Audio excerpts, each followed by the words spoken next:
वाले बच्चों को आज बताया जाएगा पराग स्त्री केसर संकर्षण। पराग स्त्री केसर संकर्षण होता क्या है?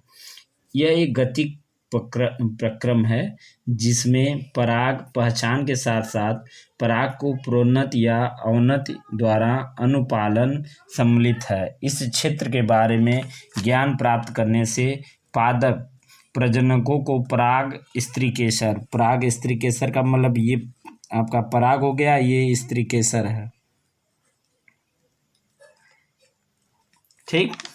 स्त्री केसर यानी यह जो है एक गतिक प्रक्रम है जिसमें पराग पहचान के साथ पराग को प्रोन्नत या अवनत द्वारा अनुपालन सम्मिलित है।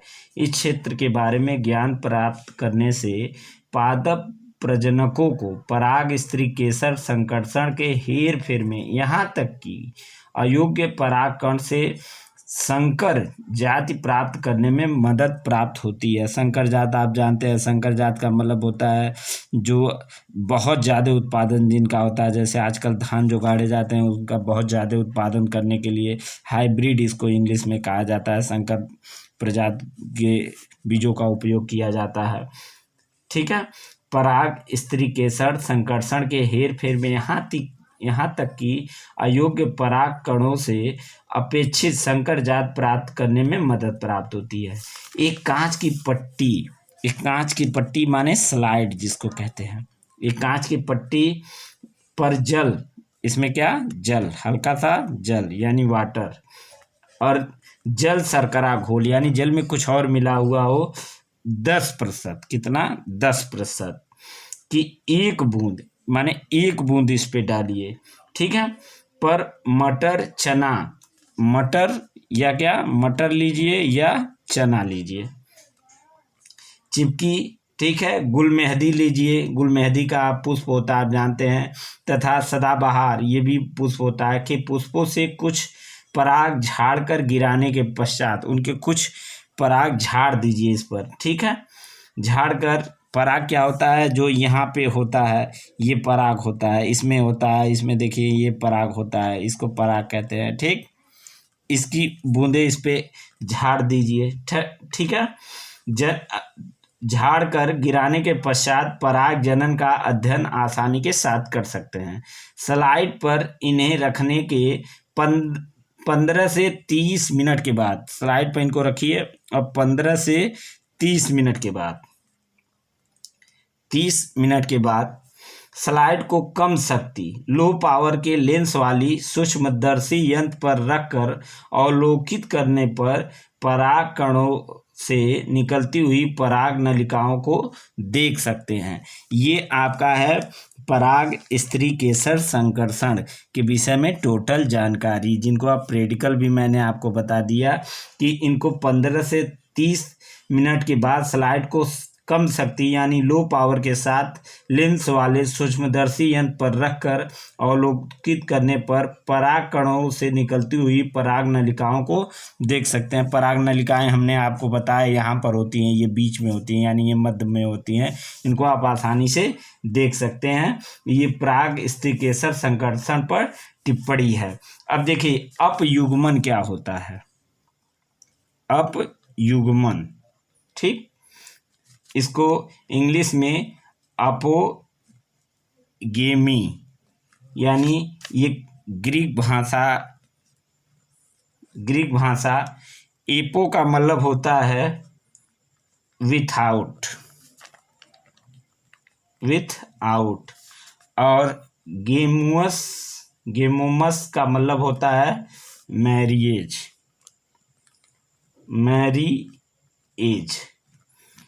इसका मतलब होता है यदि अगुणित भ्रूण कोश के अंड कोशों के अलावा अन्य किसी दूसरी कोशा जैसे सहायक कोशा अथवा प्रतिमुख कोशों से भ्रूण का निर्माण होता है तो इसे अपयुग्मन कहते हैं। कहने का मतलब है यदि अगुणित भ्रूण कोश के अंडकोश के अलावा अन्य किसी दूसरी कोशा जैसे सहायक कोशा अथवा प्रतिमुख कोशा से भ्रूण का निर्माण होता है तो इसे अपयुग्मन कहते हैं। अर्थात युगक मोग्धिभिद से बीजाणुभिद का निर्माण जैसे एरीथ्रिया, लीलियम आदि यानी जिससे इसका निर्माण होना चाहिए उससे न होकर किसी अन्य से इसका निर्माण होता है तो उसे अपयुग्मन कहते हैं।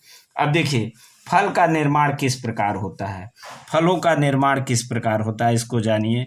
फलों का निर्माण,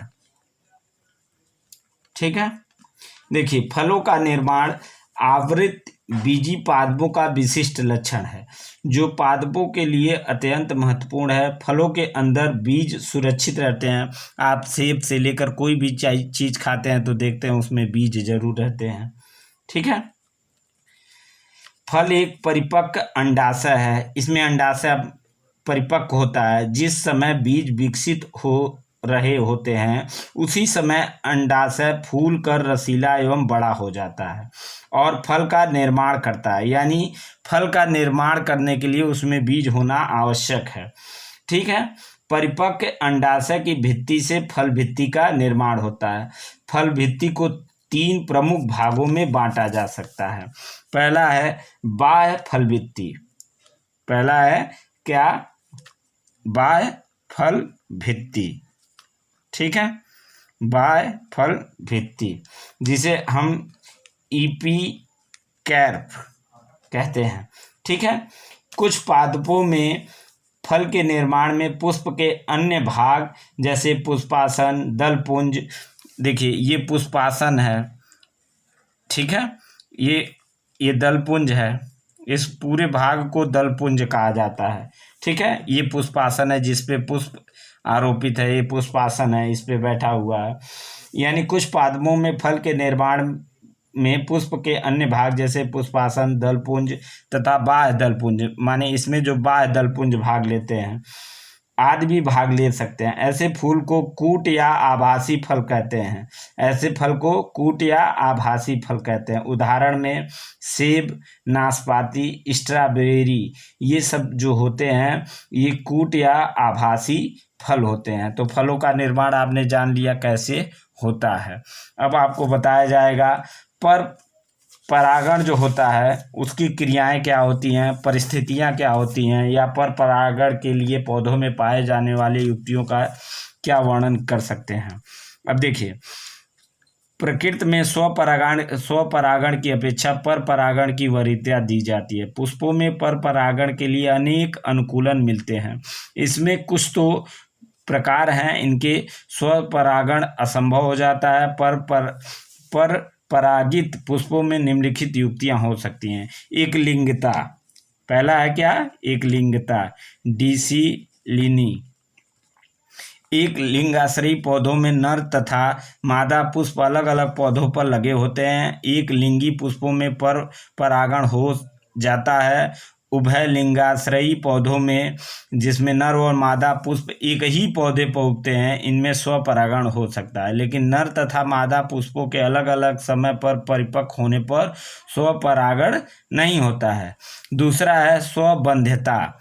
कुछ पौधों में यदि पुष्प के परागण उसी पुष्प के वर्तिकाग्र पर, यानी ये वर्तिकाग्र है, वर्तिकाग्र पर, ठीक है, उसी पुष्प के वर्तिकाग्र पर या उसी पौधे के अन्य पुष्पों के वर्तिकाग्र पर कायिक परिवर्धन द्वारा तैयार किए जाते हैं, या अन्य पौधे जिन संरचना समान होती है के पुष्पों के वर्तिकाग्र पर पहुंच जाते हैं तो वे अंकुरित नहीं होते।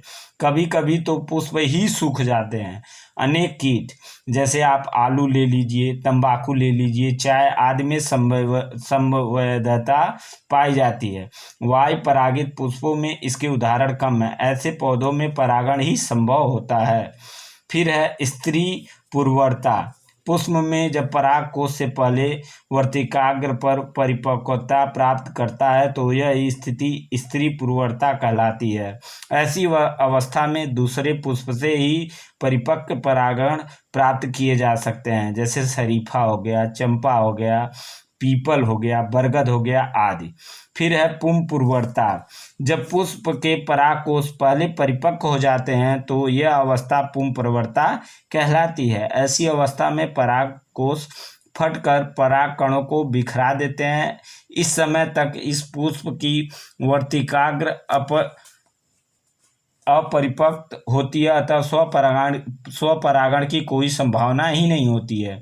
जैसे भिंडी हो गया, सूर्यमुखी हो गया, गेंदा हो गया, धनिया हो गया आदि।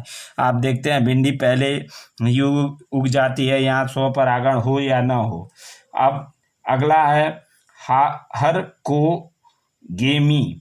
अनेक पुष्पों में वर्तिकाग्र तथा परागकोशों की स्थिति इस प्रकार की होती है कि इस परागकण स्वयं वर्तिकाग्र पर पहुंच ही नहीं सकते।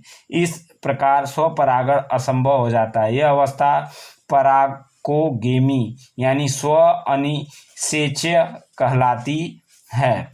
इसमें उदाहरण आपका है पोलिनिया, ठीक है, आर्किडिस, आक, ये जो पौधे होते हैं वो हर को गेमी कहलाते हैं।